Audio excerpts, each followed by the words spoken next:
Des coupures de courant hypothétiques qui ne font qu'aggraver le quotidien des habitants à Gaza. Les personnes les plus durement touchées sont les patients des hôpitaux.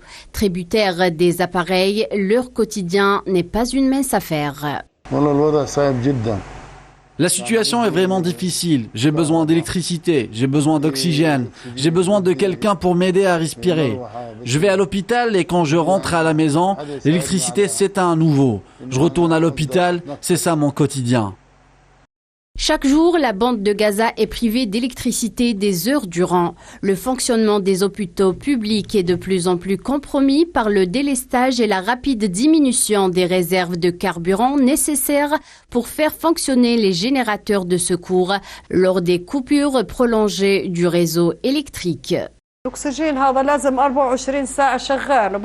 Cette machine à oxygène doit rester opérationnelle 24 heures sur 24, mais il n'y a pas d'électricité toute la journée. Nous avons besoin d'électricité car nous devons alimenter l'extracteur d'oxygène, la machine et le vaporisateur. Sans alimentation continue, mon mari éprouve des difficultés à respirer et peut même tomber dans le coma.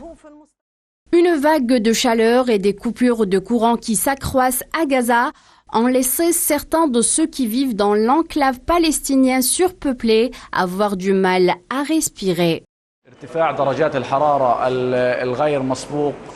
L'augmentation sans précédent des températures et les pannes de courant prolongées ont eu un impact négatif sur les patients en général, et en particulier sur les patients respiratoires. Comme vous le savez, les patients souffrant d'états de crise, d'embolie pulmonaire et fibrose pulmonaire ont également besoin de niveaux d'oxygène élevés et continus. Les coupures de courant privent les patients de leur droit à une ventilation régulière en oxygène et à des séances de nébulisation régulières, ce qui pousse les patients en particulier, les patients respiratoires, à continuer à se rendre à l'hôpital. Les coupures du courant imprévisibles, dans le meilleur des cas, durent désormais environ 12 heures par jour au lieu de 10 heures, alors que la demande de climatisation explose en ces temps de grande chaleur.